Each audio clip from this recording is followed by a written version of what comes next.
Let's list every single thing we can think of that Kyle Shanahan does best. And let's try to leave no stone unturned. People in the chat, if we miss something, you don't even have to super chat it. I'll look. I want to get a complete exhaustive list of Kyle Shanahan's best qualities. You start. We can go back and forth. All right. Number one that I would say is that Kyle is extremely intelligent. Kyle is a very smart coach. I will say that Kyle is very good at acquiring not just a staff, but a curated staff that fits his system. He knows there is nobody inside of that building that is doing their own thing. Everybody is on one collective effort and goal. And another thing that I like about Kyle with his staffing is that you can see the Rolodex over time, right?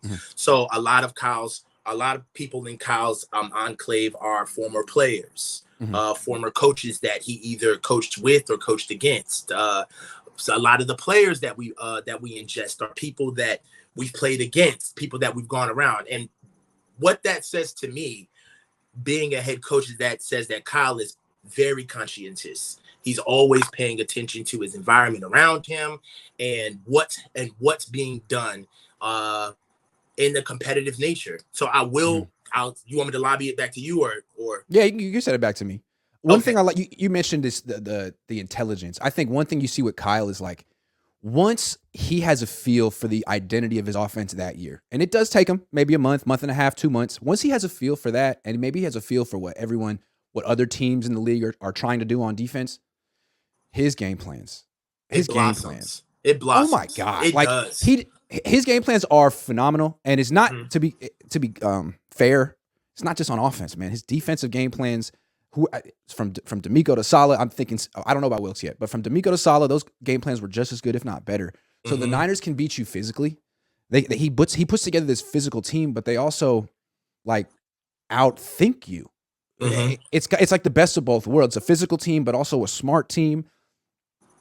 I mean, during that 12-game winning streak last year, like, they were out game planning teams and out physicaling teams at the same time. Who else does that?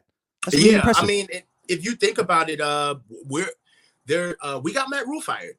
You know, we outclassed the Panthers. And that's when you see things like that, that's not just an ass whooping. That's when you bring an entire organization into our organization, and owners are paying attention, and they're looking around and they're seeing like, man, look how this guy runs his team. Look at how these guys roll out and play ball. We were the deciding factor. I want that. Exactly. Yeah. I wish my team played that hard. We were the deciding factor against that guy. I believe that got Matt Rule fired. Him seeing how we handle business. Also, I would like to talk about how Kyle's relationships with his players.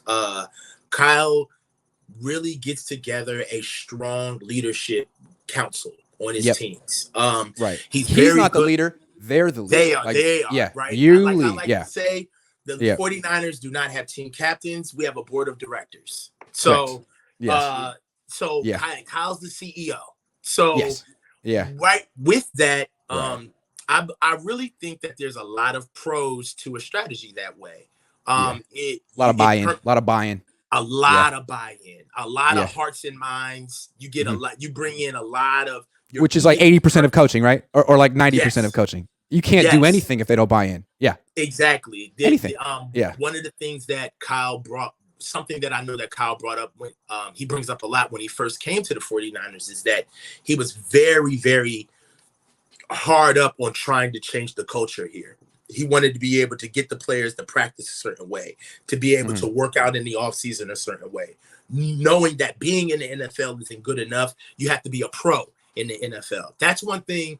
That's another thing that I love about our team that I feel comes directly from Kyle is when we do ingest players into our organization, we have a Niners standard. We don't just have a NFL standard, right? So there's a lot of times where and we've seen it. We've seen rookies that have come here that cannot keep up to the pace and the competitive nature of this ball club. And that's because of what Kyle has created here. Okay, I got more. George Kittle was talking recently about how diverse the Niners run game is and how much it's evolved the last few years. he said, what we were doing the first 2 years here is not what we were doing. We've been doing since 2019. What happened in 2019? Chris Forster became the offensive line coach. They got rid of Tom Benton. They brought in Chris Forster. And between Forster and Bobby Turner, I mean, they have the best coach run game in the league. Those two guys. I mean, I'm taking Kyle out of it, but he gets credit for having them. Yeah, between he gets Forster credit, and Turner, I don't. The Niners. It's always going to be a good run game. Yeah, they need to understand what we have in a coaching staff as far as our run game is concerned. Right? We don't just have a running backs coach or an offensive line coach. The best. Coach Forrester is the preeminent subject matter expert at the offensive line position for the outside zone. Yeah, we have the number one offensive line practitioner at offensive line. And if you think about it, it's the same thing with Chris Cassert. Chris Cassert gets a lot of love on this football team, but there's not a lot of offensive linemen coaches who could take on a guy and linemen are big. We got to come with strength and agility. It's a technique position. And a lot of times with linemen, you kind of come in as you are, right? If you're a backup coming in as a rookie, you're going to be a career backup, right? Not a lot of times are you going to elevate to becoming a starter, right? It's just when you're a lineman, you're a little bit more of a grown man already, right? And what's special about that is that I don't believe that there's a lot of teams that could have done with Aaron Banks what we did, where we were able to get Aaron Banks and bring him in and understand that he was a little less desirable than what we wanted, and to be able to shelf him, change his body, still keep technique on him, and then be able to not only change his body, keep technique, but keep confidence and come in and still play. That's 100% attributed to Coach Forrester. Another thing that we don't talk about with Coach Forrester as far as coaches is concerned is that we lost our run game coordinator in Mike McDaniels years ago. And Coach Forrester was the one who took over. Taught him. Who came in. And we didn't miss a beat with Mike McDaniels leaving. And as far as Mike McDaniels leaving, I remember the rhetoric around that was he was the mad scientist. No, he was the one that found Forrester. Debo. No. Yeah. Right. Forrester's the one that taught McDaniel. Yes. So Coach Forrester is not just a offensive line coach. He's the best at what he does in the scheme that he does. And so is Bobby Turner. So when you take those two men who not only are great at what they do, but they've been around the block for a while. They've been here. It's no mistake why our run game is the kernel of what we do for our offense. And again, you have to attribute that to Kyle because they didn't just volunteer. They got hired. And what Kyle does is what his dad did as well with Forster and Turner and before Forster was Alex Gibbs.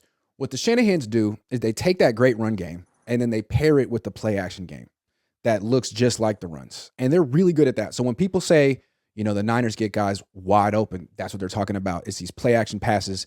Teams are so concerned with the run game because it's so well schemed and there's so many good running backs that they sought to stop it, and then boom, guys are wide open because the play action passes look exactly the same. It's a big thing, and then the last thing is maybe not the last thing, but the motion. It's a huge part of what Kyle Shanahan does. We lead the league like every snap, and what are they doing? They're trying to get the defense to think, slow down, think. What's your gap assignment now? What's your gap assignment now? What's your gap assignment now? And if one guy messes that up out of 11, explosive play. And that's what the Washington team did in the 80s under Joe Gibbs. They did it all the time, and it's just to slow down defenses. What the Niners try to do. It's what other teams mimic because Kyle has success with it. And we're going against the tide. Competitively, you have to look at the market of what it takes to win a Super Bowl. And I think that sometimes when you see everybody swimming with the current, you may say, well, why don't we go left while everybody's going right? Having a strong physical football team that can run the ball, that's not something that you want to see in the middle of the season when you're just trying to pass the ball. A lot of teams don't have a 60-minute ball club to put up with what we're willing to do for 4 quarters, especially with controlling the clock. So it's a very good strategy to go about dominating in football, and I'm happy that we're pretty much at the tip of the spear of the teams that are doing it that way. I think we've listed everything he does well. That's about 20 minutes. Do we miss anything? He's just honest with players. I don't know. He has fairly good fashion sense for a middle-aged white guy. Okay, let's give him that. We're good, right? Yeah. What's one thing we never mentioned in the last 15 minutes? One thing we never mentioned. The quarterback position. Quarterback. Okay, we're going to get to that in a second. Lobs All Day says, I'm only comparing arm strength here. Never said Brock is Peyton. I did say Purdy will be a franchise quarterback. Oh, we got you? All right, Lobs. Respect. Hold on. Ink Talk TV says, did Kyle create a system for backup quarterbacks? Kind of feels like it, right? Everything's about yards after the catch. I mean, there's no emphasis but getting the ball down the field. It's a type of offense where backups can really function really well because you're not asking a lot physically from them. You're not asking a lot physically from your quarterback. Yeah, it's a little scoot and go offense. For sure. It's almost a little high schooly. Yeah. Flave says, do you think it's possible that Kyle wanted Mac, but Jed overruled him because of pressure after the trade up? If so, imagine Kyle Shanahan's job security after drafting Purdy the following year and saving Jed's. No, I think what happened, my best guess, is that Kyle liked Mac and Trey, met with both of them, and I don't think the meeting with Mac went well. Because Kyle has a very particular personality, and he knows it. And he knows he needs a quarterback who has a very particular personality to work with him. Trey has it. Brock has it. Sam has it. Mac Jones does not have it. Does not have it. So I think that's what happened. I think it did not go well, the meeting between them. I could be wrong. Yeah. Ball of Vision says, what Kyle Shanahan does best, get his quarterback slaughtered and choke in the biggest games when it counts. Well, yeah.